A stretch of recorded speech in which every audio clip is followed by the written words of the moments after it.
गुंतलेली मनवेडे तुझ्या सवे पर्व दुसरे भाग 33. संध्या सकाळी उठली तर बाजूला कोणीच नव्हतं. आता नक्की वाजले किती हेही तिला कळत नव्हते.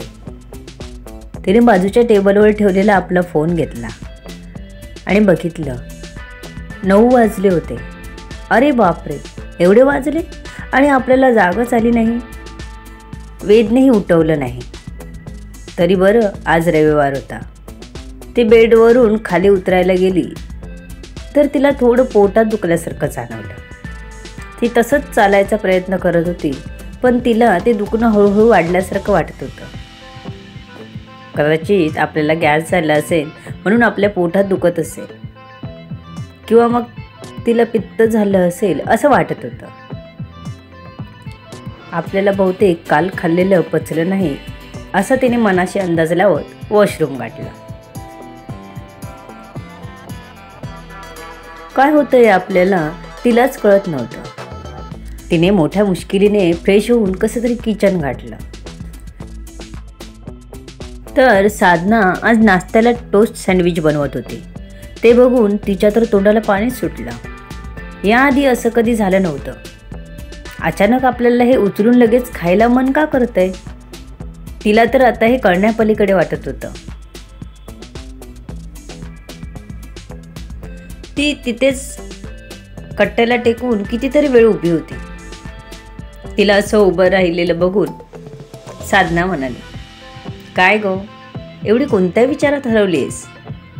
तशी संध्या तंद्रीतून बाहेर आली. काही नाही, मला टोस्ट सँडविच द्या ना खायला. संध्याने मागितलं आणि साधना तिच्याकडे बघतच राहिली. संध्याने अजूनपर्यंत कधीच सर्वांच्या आधी खायला मागितलं नव्हतं, की ती कधी स्वतः करताना आधी खाल्लं नव्हतं. तरीही साधनाने तिला भूक लागली असेल, काल काही धड खाल्लं नव्हतं, बरंही नव्हतं, म्हणून लगेच पहिलं बनवलेलं सँडविच तिला खायला दिलं. तिला असं भरभर खाताना बघून साधनाला काहीतरी वेगळं जाणवलं.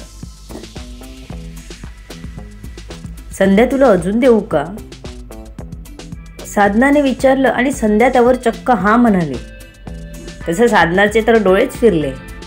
अरे, आज असं का वागते संध्या? ती मनाशीच बडबड करत संध्याला सँडविच देत होती. खाऊन झालं की मला जरा मदत करा, साधनाने संध्याला सांगितलं. हो करते म्हणत संध्याने अगदी टोमॅटो सॉस सहित सगळं चाटून पुसून खाल्लं होतं. तिने आपली डिश बेसिनमध्ये ठेवत साधनाकडे आली. द्या वहिनी, मी करते, संध्या म्हणाली. तसे साधना बाजूला झाली. तिला सँडविच रेडी करून देत टोस्ट करायला दिलं. वहिनी, खूपच टेस्टी होता सँडविच. मी कधीच असं खात नाही, पण आज मला खाल्ल्याशिवाय राहायलाच झालं नाही, संध्या साधनाला म्हणाली.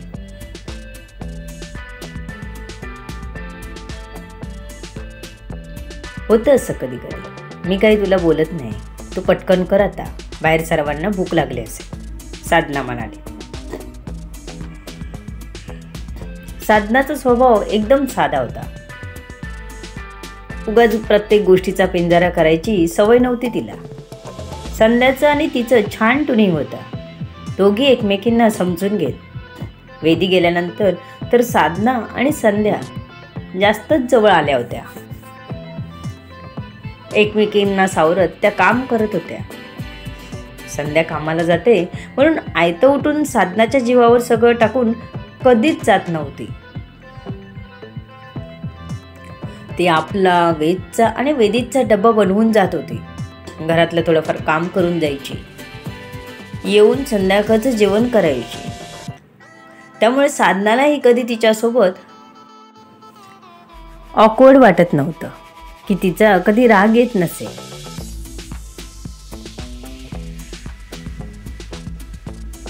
पण आज संध्याला उठायलाच उशीर झाला होता. तिला काय बरं वाटत नाही हे पण तिने अजूनही तिला विचारलं नव्हतं. कारण जोपर्यंत संध्या तिला सांगत नाही तोपर्यंत तिला विचारणं बरं वाटत नव्हतं. संध्याला तिला कसं सांगावं कळत नव्हतं. आपण अजूनपर्यंत काहीच उपाय केला नाही. एवढा वेळ फक्त वाट बघितली. काय म्हणतील वहिनी. तरी सँडविच बनवता बनवता तिने सुरुवात केली.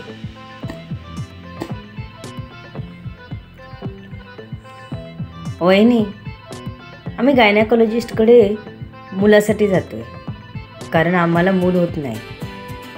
संध्या असं म्हणाली आणि थांबली. तिला पुढे काहीच बोलू वाटेना. साधनाने तिच्याकडे बघत विचारलं, डॉक्टर काय बोलले? काही नाही, अजून तरी काही नाही. चेक केलं आणि रिपोर्ट केले. मला गोळ्या औषधं दिली आहेत, संध्या म्हणाली. तिच्या डोळ्याच्या कडा नकळतच पाणवल्या.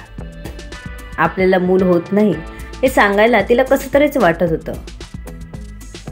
साधना लगेच पुढे झाली. तिला मायेने जवळ घेत म्हणाली, अगं झालं नाही तर होईल, त्यात रडण्यासारखं काय आहे? थोडीच तुझं वय निघून गेलं आहे.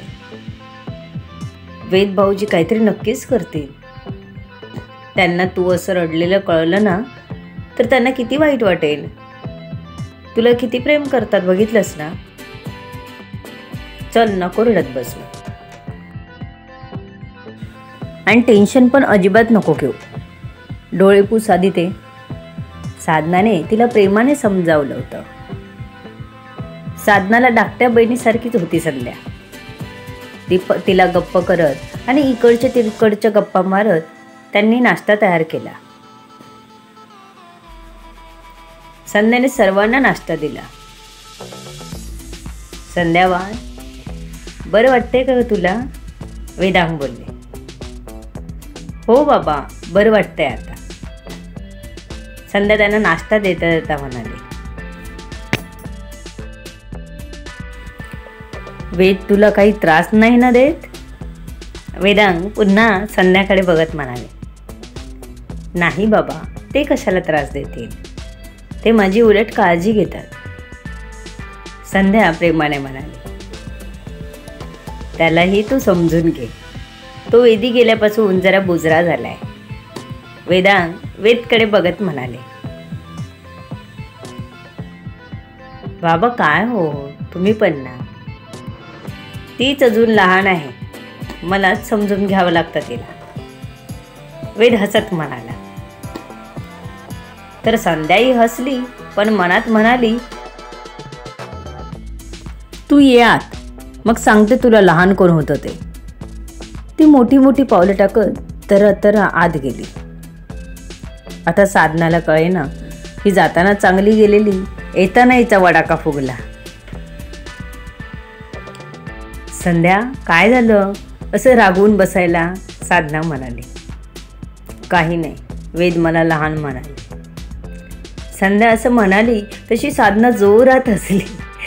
बरोबरच बोलले ते, असं साधना म्हणाली तसा संध्याला अजूनच राग आला. तुम्ही पण ना, जा, मी कोणाशीच नाही बोलणार. आणि वेदला तर मी बघतेच, येऊ दे बेडरूममध्ये, बोलणारच नाही. ती तशीच बेडरूममध्ये निघून गेली. वेद खूप वेळ बाहेरच होता. संध्या आत गेली. ती रागावून बसली होती, पण वेद काही गेला नाही बेडरूममध्ये. त्यामुळे त्याला हे लक्षातही आलं नाही की संध्या आपल्यावर रागवली आहे. तो जेव्हा पाणी प्यायला किचनमध्ये गेला तेव्हा संध्या किचनमध्ये नव्हती. वहिनी, संध्या कुठे आहे? वेदने विचारलं. थोडी काळजी होती त्या आवाजात. अहो भाऊजी, तुम्ही अजून बेडरूममध्ये गेला नाहीत? वडा फुगलाय. मी पण हसली तर अजूनच राग आलाय तिला. भाऊजी, तुम्ही तिला लहान म्हणायला नको होतं, साधना म्हणाली. तसं वेद हसला आणि बेडरूमकडे वळला. आत्ता त्याला एक लढाई जिंकायची होती. तो तर बोलून विसरूनही गेला होता.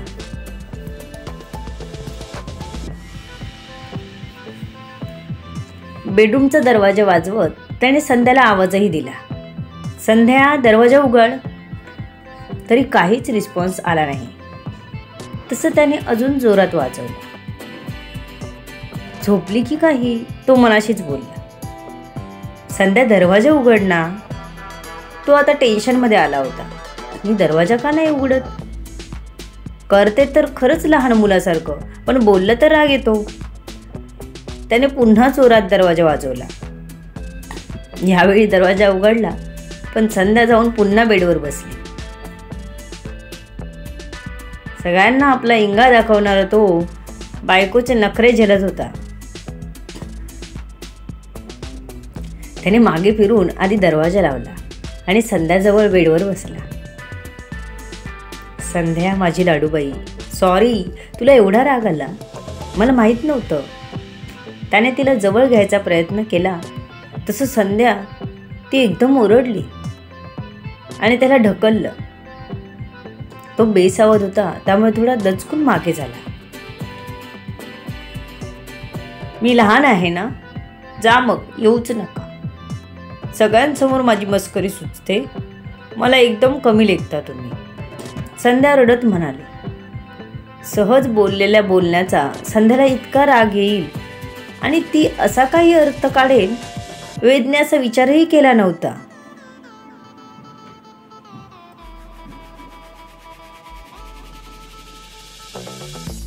इकडे संध्या रागावून बसली असली तरी तिला त्याच्या कुशीत शिरायचं होतं. त्याच्याकडून लाड करून घ्यायचे होते. पण संध्याचा राग कसा काढावा ह्या विचारात असलेल्या वेदला तिच्या मनात काय चाललंय थोडीच कळणार होतं. आता मनवायला येत नसलेल्या वेदला संध्याचा राग काढणं खरंच एखाद्या टास्क सारखं वाटत होते. तो तिला कसं मनवता येईल ह्याचाच विचार करत बसला होता. ती हल्ली छोट्या छोट्या गोष्टींना रागवते, छोट्या छोट्या गोष्टींना रडते. काय झालं आहे हिला? अशी माझी संध्या नव्हती. कसा राग घालवेल वेद? संध्याचा राग जाईल का लवकर? काय इतकी चिडचिड होत असेल तिची? पाहूया पुढच्या भागात. तोपर्यंत कमेंट करा आणि कथा कशी वाटते सांगा. लेखिका शब्दवेदी उर्फ संतोषी राणे पाताळे. 2 दिवस पुढील भाग येणार नाहीत. दुसरी लघुकथा येणार आहे. हॉरर आहे. आवडेल तुम्हाला ऐकायला. नक्की ऐका. धन्यवाद.